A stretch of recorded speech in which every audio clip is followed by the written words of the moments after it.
ሰላም ጤና ይስጥልን ውድ የአሜን ዩቲዩብ ተከታታዮቻችን እንዴት ናችሁ? ደህና ናችሁ? እኔ ጋር ሁሉ ሰላም ነው፣ እግዚአብሔር ይመስገን። ውድ ቤተሰቦቻችን ሁላችሁም እንዴት ናችሁ ብያለሁ። ሰላማችሁ ይብዛልኝ በያላችሁበት ብያለሁ። ውድ ቤተሰቦች በነገራችን ላይ ተጠፋፍተናል። በጣም ነው የተጠፋፋነው። በጣም ይቅርታ።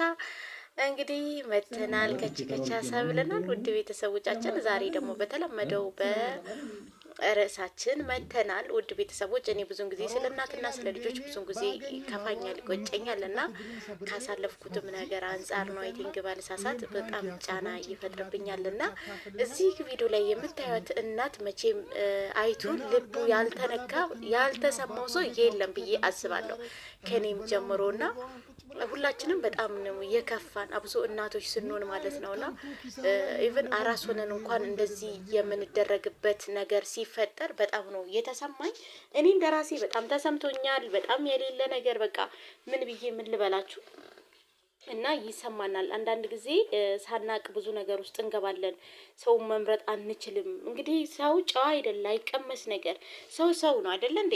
ሰው ነው። ምንም ነገር አድርገሽ ቀምሰሽ ማወቅ አትችይም። እና የሰው ባህሪ ይለዋወጣል በጣም እና እኛን ሴቶች ደግሞ በባህሪያችን አብሶ እርጉዝ በምንሆንበት ሰዓት የሆርሞን መዛባት ይሉታል መሰለኝ ሐኪሞች እና ሆርሞናችን በሚዛባ ሰዓት የሆነ ባህሪያችን ይቀየራል፣ ይከፋናል፣ ማልቀስ ይበዛናል። በጣም ነው የምናዝነው። በቃ አንዳንድ ሰው እንደዛ ነው እና በባህሪው እንደዚህ አይነት ችግር የራሳችን እግዚአብሔር የሰጠን ጸጋ የራሳችን ችግር እያለ ደግሞ የባሎች ችግር ሲጨመርበት በጣም ከአቅማችን በላይ ይሆናል።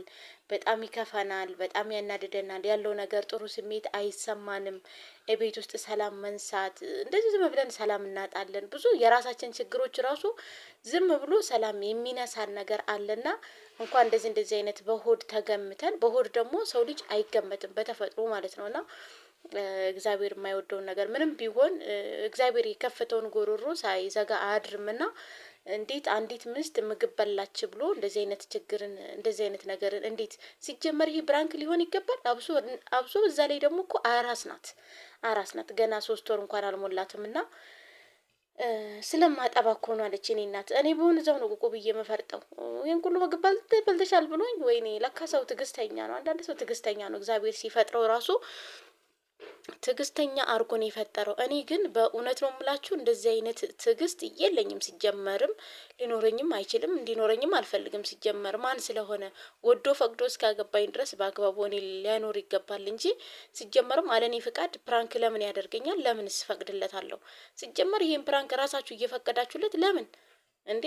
ስልኩን አንስተሽ ክስክስ ማድረግ ነው እንጂ ደግሞ አንቺ ላልፈለግሽው ነገር ላይ ፕራንክ የምትደረጊበት ምክንያት ምንድን ነው? ፕራንክ በቃ ደስ የሚሉ ነገሮች አሉ። የቤተሰብ የሆድሽን ገበና እየለበሹን አሁንማ ፕራንክ ብሎ ያመጡት ጉድ ገና ማብቂያ የለውም። እና እኔ እግዚአብሔር ልቦና ይስጣችሁ እንደዚህ ፕራንክ እያላችሁ የሰው አእምሮ ብሬክ የምታደርጉ ማለት ነው። እና እኔ እግዚአብሔር ልቦና ይስጣችሁ በእውነት በጣም ነው የሚያስጠላው።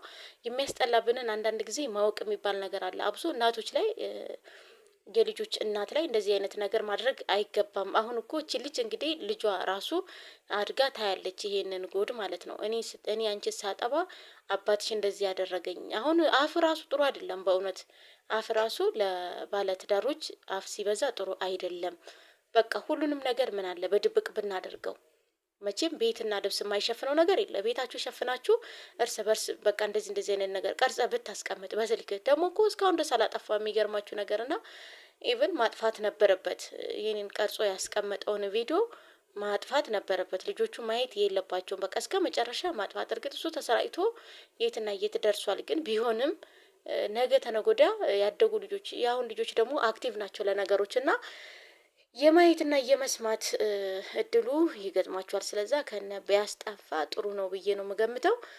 ውድ ቤተሰቦቼ እንግዲህ እንደዚህ አይነት ነገሮች አስከፊ ነገሮችን ለእኛ ለምደነዋል ቤት ውስጥ ግን ላለመዱና ገና ትዳር ብሎ ላልጀመሩ ሰዎች አሁን ብዙ ልጆች ወይ ትዳር እንደዚህ ከሆነ ይቅርብን። እንደዚህ ቤት ውስጥ መጀመሪያ ፍቅረኛ ሆኖ እኮ እንደማንኛውም ሰው ነበረ። ልሙትልሽ ልፍረጥልሽ ይላል እኮ ከዛን ከበቃ ትዳር ውስጥ ከገባሽ በኋላ እኮ ነው ችግሩ። ትዳር ውስጥ ከገቡ በኋላ ልክ የእሱ ባህሪያ ብቻ መሆን እንዳለብሽ የሚረዳው አንዳንድ ሰው እንደዛ ነው። እኔ እንግዲህ ሁሉም ሰው እያልኩ አይደለም። በዚሁ አጋጣሚ አንዳንድ ሰው በቃ በባህሪው እንደዚህ አይነት ችግር አለበት።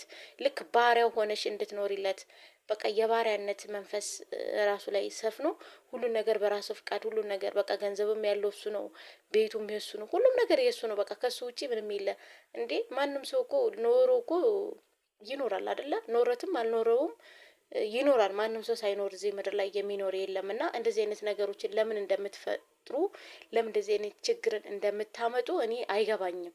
እና አንዳንድ ጊዜ ራሳችን መጠበቅ ራሳችንን ማወቅ ማን ስለሆነ ነው እሱ አዛዥ የሆነው ማን ስለሆነ። በነገራችን ላይ ወንዶች ባልተጠጥተው እድሜ ለነቤቲ እነቤቲ የሚባሉ ሰዎች ታውቃላችሁ አይደለ? እነ ቤቲዎች በነገራችን ላይ የሰው ቤት አፍራሽ ናቸው። እኔ ምናልባት ቤቲ ጓደኞች ሊኖረኝ ይችላል፣ ግን ቢኖረኝም እኔ እነግራቸዋለሁ ሁሌ ቤቲ የሚባሉ ሰዎች ብዙን ጊዜ የሰው ህይወት ያጠፋሉ፣ ብዙን ጊዜ የሰው ትዳር ያበላሻሉ። እናንተ እዛ አብልታችሁ አጠጥታችሁ ትልካላችሁ። ወንዶች ብዙን ጊዜ ቤት ውስጥ ላሉ ሰዎች እረፍት አይሰጡም። ኢቨን ለልጆቻቸው እንኳን መሆን አይችሉም እላለሁ። እና ደግሞ እውነትም ነው በእውነት በጣም ሲበዛ እንደዚህ አይነት ሰዎች ያው በስም ቤቴ ስለሆኑ ብቻ አይደለም፣ ብዙ ሴቶችም አሉ የሰው ህይወት እንዲበጠበጥ የሚፈልጉ እና እነሱ በልተው ጠጥተው ዝንጥ ብለው ወደ ቤታቸው ይገባሉ። ለእናቶች ቤት ውስጥ ለሚያጠቡ ይህን ደግሞ ዳቦ ቅጣ እኮ ነው። ቅጣ ደግሞ ደህና ነገርም በሆነ በርገርና ቢዛ ያቀረበች ይመስል እዚህ ቅጣ ላቀረበችው ሌላ ወሬ ያወራል። እና እኔ እግዚአብሔር ልቦና ይስጥክ፣ ሌላ ምንም ልል አልችልም። ይሄ ነገር ቅጣ ነው እንጂ ሌላ ነገር አይደለም። እንደ ጥሩ ነገር እንዴት ነው እንደዚህ የምታዘባት? እና አንድ ነው የቀረበችው፣ ለአንዱም ደግሞ ሁለት ይላል ነው ወይስ ስለተቆረጠ ሁለት ሆነብክ? ተቆርጦ ስለሆነ ነው ሁለት የሆነበት ወይስ አንዱን ነው ሁለት ያለው? እኔ አልገባኝም። ባዩ ሁለት ልታየኝ አይቻልም። የአይኔ ጥራት ይሆን የኔ የአይኔ ጥራት ይሆን አይዶን ነው አላውቅም። እኔ ግን የታየኝ አንድና አንድ ነው እንግዲህ እና ሁለት ሲላት ነበረ ቪዲዮ ላይ። እግዚአብሔር ልቦና ይስጥክ። አንተም ገና አራስ ምስትክ ላይ እንደዚህ አይነት ነገር ማቅረብ የለብህም። ሁሉም ሰው ደግሞ እንደዚህ አይነት ነገርን ሳይ ሁሉም በየቤቱ እየተጎዳና እያለቀሰ የሚኖርበት ቪዲዮ ስለሆነ ሁሉም ሰው አዘነ በቃ። ምክንያቱም አዘነ። ለምን ሁላችንም በየቤታችን የምናዝንበት የምንከፋበት ብዙ ነገር ይኖራል እና ያ ነገር እንዲከፋን በቃ የሆነ ስሜት እንዲሰማን ያደረገን እና እኛ ሁሉም ቦታ ሄደን ሰርተን የማግኘት ድልም እያለን ግን በአንዳንድ ነገሮች ቅስማችን ይሰበራል። በቃ ህይወታችንን እንዳንኖር ያደርገናል። ምክንያቱም አንድ ሴት ልጅ አንድ ቅስሟ ከተሰበረ መመለሻው ከባድ ነው በእውነት። እሱን ነገር የደረሰበት ሰው ያውቃል። አንዲት እናት ውስጧ ከተሰማት ከተናደደች ካዘነች በእውነት መመለሻዋ በጣም ከባድ ነው እና ይሄን ነገር ማወቅ አለብን። ሁላችንም ስናዝን እንደዚህ አይቀጥልም። በጣም ከባድ የሚባሉ ነገሮች ይፈጠራሉ እና ሀዘን ነው የሚሰማኝ። እኔ ሀዘን ነው የሚሰማኝ። እንደ ራሴ አዝናለሁ። በጣም ነው ማዝነው እንደዚህ አይነት ነገር እናቶች ላይ በማይበት ሰዓት ማለት ነው። እና እኔን የነኩ ነው የሚመስለኝ።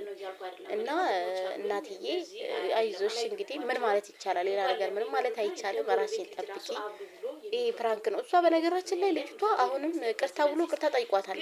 ቪዲዮን ያላነሳው እንጂ ቅርታ ብሎ የሆነ ነገር ገዝቶላታል፣ ሰጥቷታል፣ ተቀብላለች ልጅቷ። እኛ ግን ያው ስለተሰማን ነው እንጂ እነሱ ተስማምተው ወይን ፈቅዶም ሊሆን ይችላል ይሄን ነገር እያደረጉ ያሉት።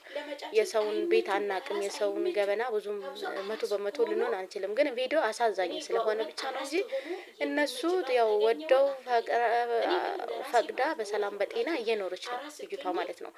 ግን ቪዲዮን ያየ ሰው በሙሉ በጣም ተሰምቶታል። ያልተሰማው ሰው የለም። ወንዱም ሴቱም አዝኗል እና ለወንድም መማሪያ ነው የሆነው። ለእኛ ለሴቶች ደግሞ ሁሌም እንደዚህ እንደምንኖር ሁላችንም በየቤታችን እንደዚህ አይነት ችግር እንዳለ ሞር እንድናቅ ነው ያደረገን እንጂ ለወንዶች ደግሞ መማሪያ እንደዚህ ካደረግን እንደዚህ አይነት ነገር እንቆጠብ። ሚስቶቻችን እንደዚህ ማድረግ የለብንም። እኛ ዛሬ እኮ እነሱ ባል እንደሆኑ እኮ የእነሱ እህትም ደግሞ ሄዳ እኮ ሌላ ባል ነው ይዛ የምትኖረው እና እንደዚህ አይነት ችግር እንደሚደርስባት ማወቅ አለበት። ወንዶችም ደግሞ ከእንደዚህ አይነት ነገር ላይ መቆጠብ አለባቸው። ምክንያቱም እቺ እናት ወንድም ይኖራታል እኮ እሷ አይደለ? ወንድም ይኖራታል እና እሱ ወንድምየው ደግሞ የእሷን ቪዲዮ አይቶ ተሰምቶት ለምስቱ ጥሩ ሰው ሊሆን ይችላል። ገብቷችኋል አይደለ? እርስ በርስ የሆነ መማማሪያ ሊሆን ይችላል። ግን ሁላችንም ቤት ያለ ጉዳይ ነው። ይሄ ጉዳይ አንድ ሰው፣ ሁለት ሰው፣ ሶስት ሰው ቤት አይደለም ያለው፣ የሁሉም ቤት ውስጥ ያለ ጉድ ነው። ሰው ያው እንደ አዲስ አድርጎት ስለ እፋ ስለወጣ ነው ባይዘው እና እፋ ስለወጣ እንደዛ መሰለን እንጂ ይሄ ጉድ ሁላችንም ቤት ሁላችንም ግቢ ውስጥ እየዞረን ያለው አለ ሁሉም ቤት።